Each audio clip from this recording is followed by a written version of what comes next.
dear students, hope you all are fine and safe at home. This is Ms. Nighat Khan. Welcome to class 5. Today I am explaining you subject science. This is your science book. Now you open chapter number 14 in your book.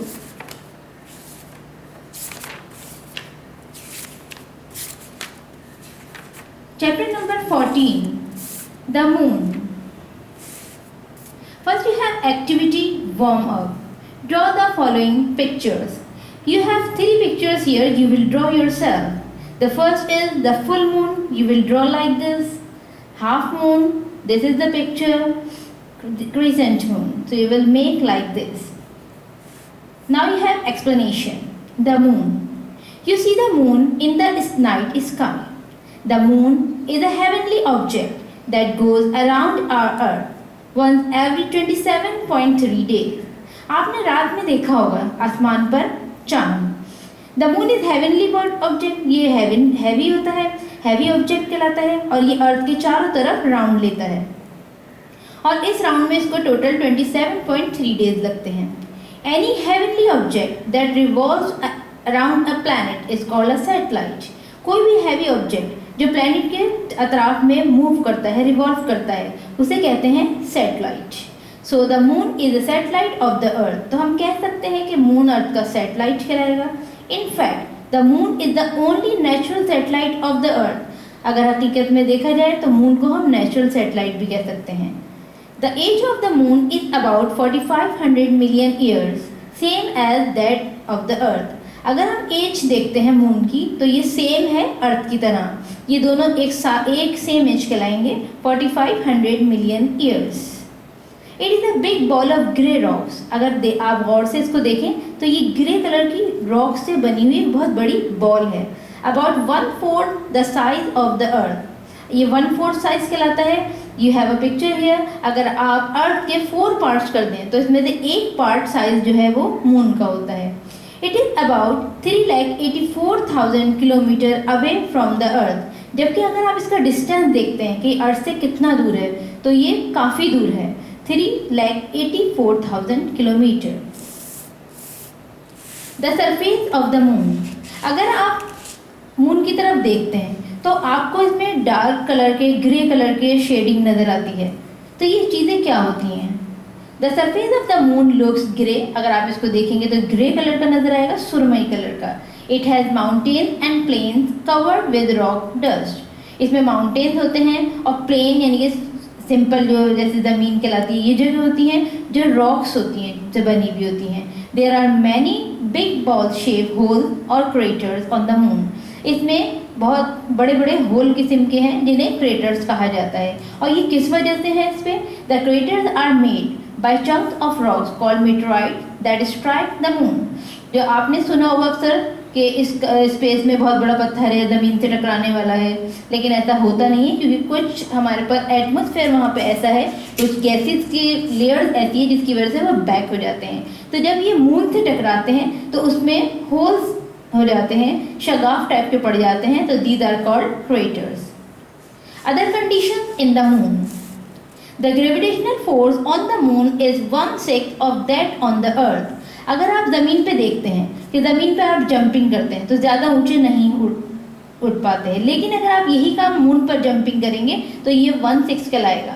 यानी कि अगर 6 part आपके पास अर्थ में gravitation है तो 1 part आपके पास gravitation आएगी moon की force. That means your weight on the moon is 6 times less than your weight on the earth. इस तरह आप ये भी कह सकते हैं इसको दूसरे अल्फाजों में कि जिस तरह अर्थ पे आपका वेट जितना सपोज 6 टाइम्स है तो इसका अगर 1 पार्ट लेंगे आप तो ये आपका वेट कहलाएगा. You are also able to jump 6 times higher there. इसी तरह आप अगर उस पर जंपिंग करते हैं तो 6 टाइम हायर ऊपर होंगे आप लोग. There is almost no atmosphere on the moon. अगर आप मून पे देखेंगे तो वहाँ पे फिजा नहीं होती है. Therefore, no plants and animals can exist there. तो वहाँ पे पौधे और जानवर सर्वाइव नहीं कर सकते, जिंदगी नहीं गुजार सकते. Sunlight doesn't get scattered on the moon.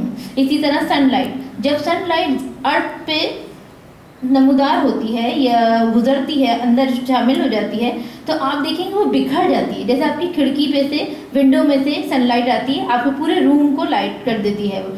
तो लेकिन मून पर ऐसा नहीं होता, because of the absence of air, क्योंकि मून पर एयर नहीं मौजूद है।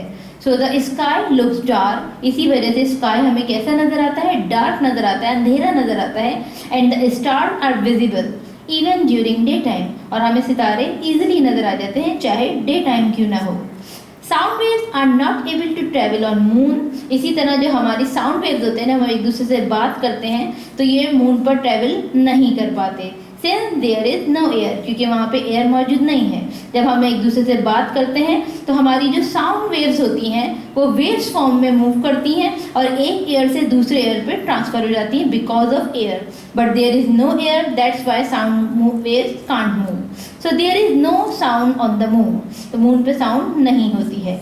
There is no wind to move the dust on the surface of the moon, इसी तरह वहाँ पे एयर ना होने की वजह से, विंड ना होने की वजह से डस्ट जो होती है ठहरी रहती है।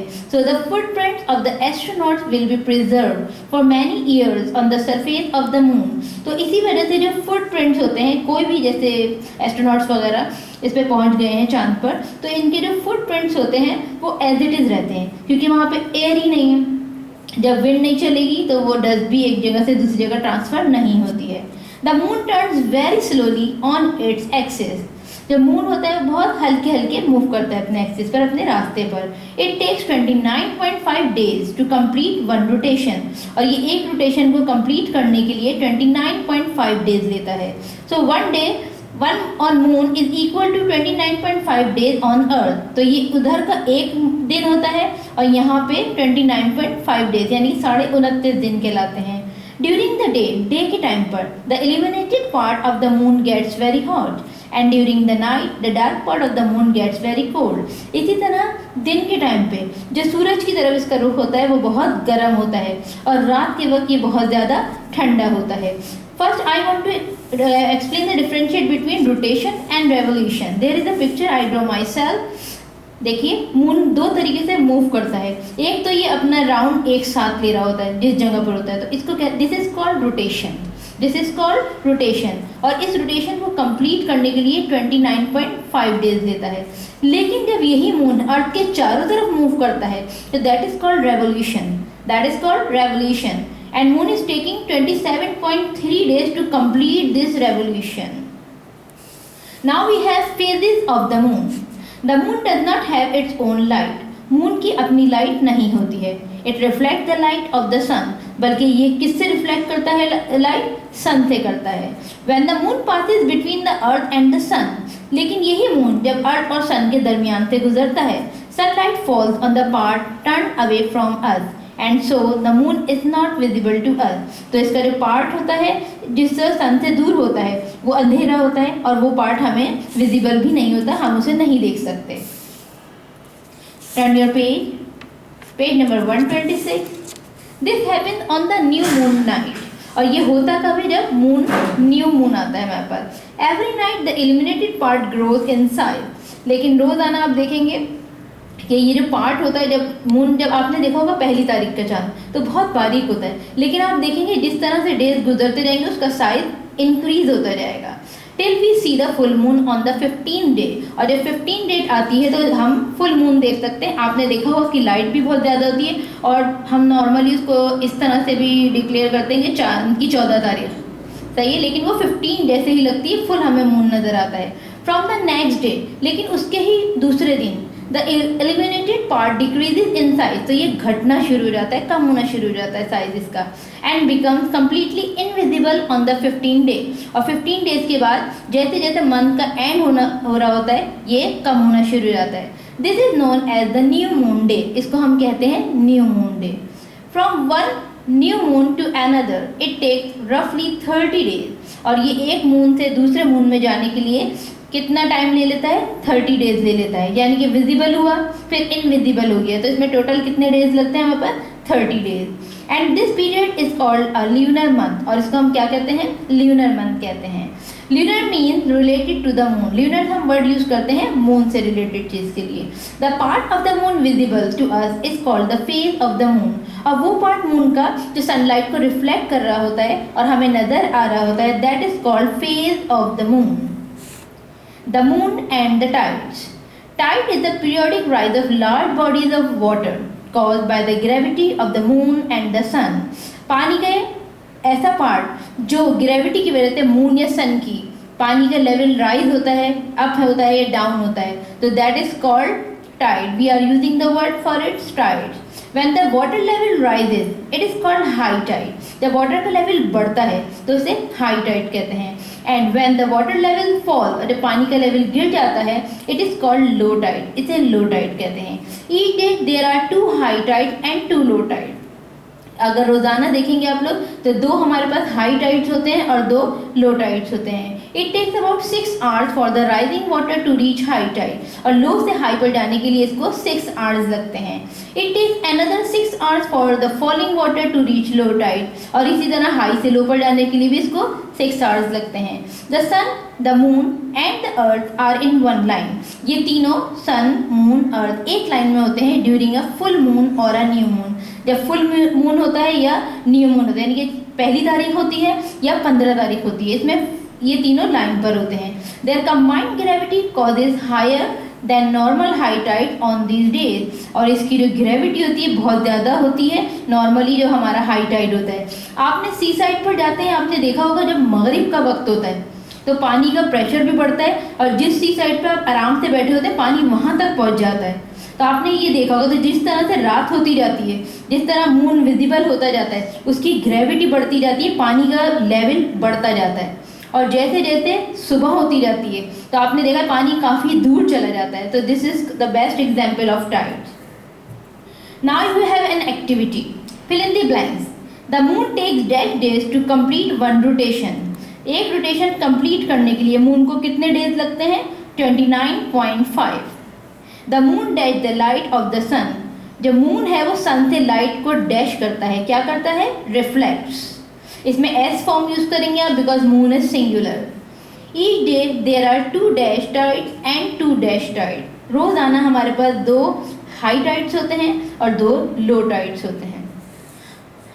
Moon is a natural satellite, so we have different satellites which are made by man. So these are called artificial satellites.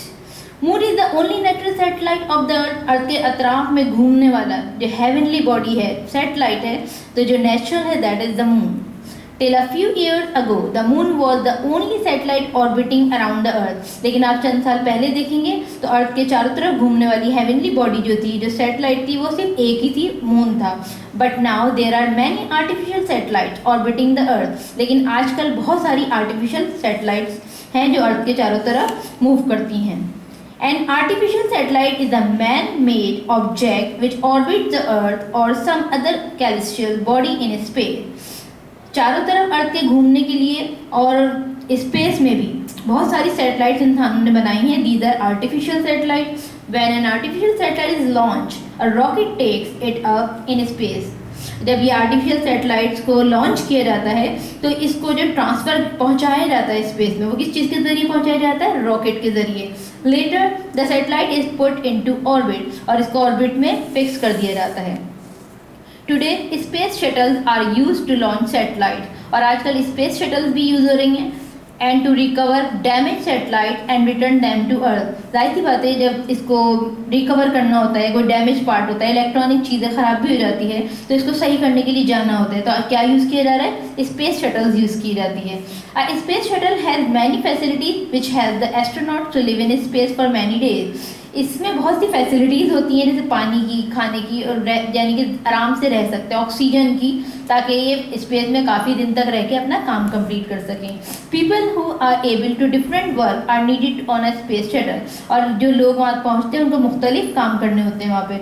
All this people, the pilot, engineers who can operate and repair the instruments, scientists who carry out experiments, and astronomers who study the universe also travel in space shuttles are astronauts. इसी तरह pilot, engineer और बहुत सारे ऐसे workers होते हैं जो इसको ऑपरेट कर सकते हैं, इसको रिपेयर कर सकते हैं। जैसे साइंटिस्ट को एक्सपेरिमेंट्स करने होते हैं, एस्ट्रोनॉमर्स को यूनिवर्स में, स्पेस में जाना होता है, तो ये लोग क्या यूज़ करते हैं? स्पेस शटल यूज़ करते हैं।